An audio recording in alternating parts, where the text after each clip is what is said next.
democracy, identified by Aristotle back in classical Greece, was that it was likely to degenerate into what?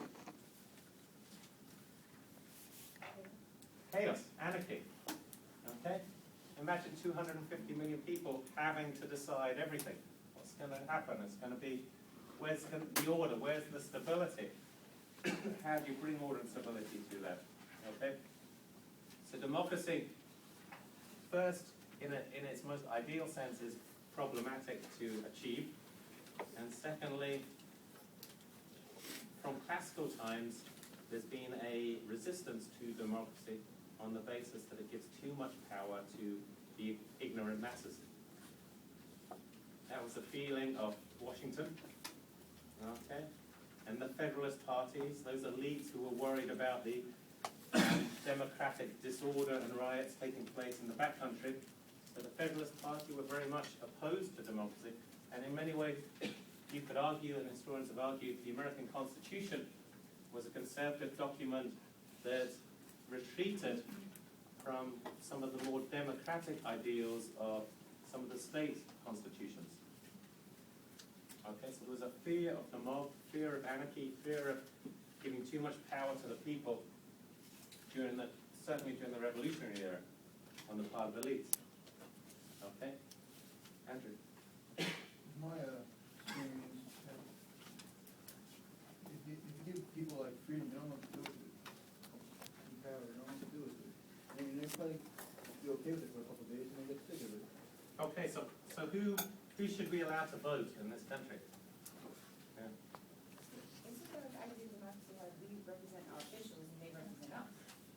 Well, that's an idea of representative government. Okay, but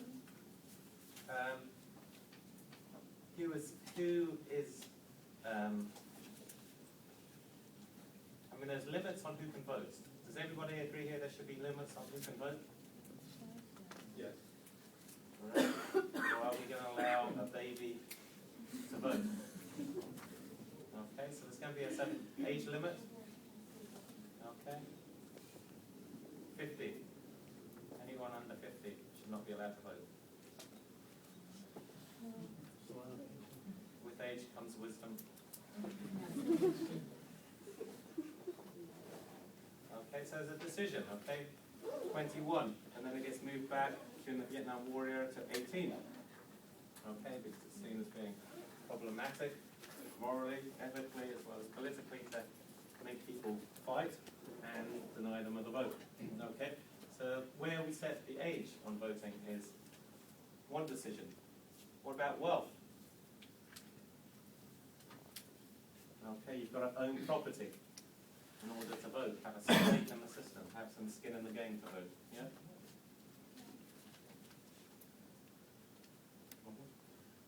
Wealth doesn't matter today, at least, I mean, legally and theoretically, but it did matter in 1820 because some people, I mean, without property could not vote. Yeah, and it's to do with conceptions of gentility and you know, independence. Okay, if you're working for somebody else, then you're beholden to that person, to that employer. If you've got your own property, your own land, you're independent, okay, you've got time and leisure to think about these larger issues, and you're not tied to anyone else. So you're a more reliable voter. These are the people we should give the vote to. Okay? So we shouldn't give the vote to children, and we shouldn't give the vote to women. Okay, because they're dependent on the men, yeah? Jimmy's up for that one. Like, yeah, it works for me. Okay. So these are, giving who votes says a lot about who we think is responsible and so forth, and power, and how we're going to draw the lines. But it's historically constructed, okay? It's not set in stone that it's over time we make these decisions and we change these decisions. So women get the vote in 1920, the 19th Amendment. Okay? In the book, women were working. They were working in the factories. factories, some of them, and they were sewing, and now that they're working.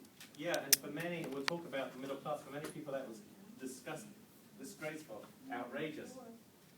Okay, because women should not be working. So exactly that moment, and we're going to talk about this, the women start to enter the workforce like that and start to take up jobs. Young women in shoe factories leave the farms and go to shoe factories. At that time, that very moment, middle-class women, including Catherine Beecher Stowe, the sister of Harriet Beecher Stowe, Catherine Beecher, are idealizing middle-class women who do not work and saying true women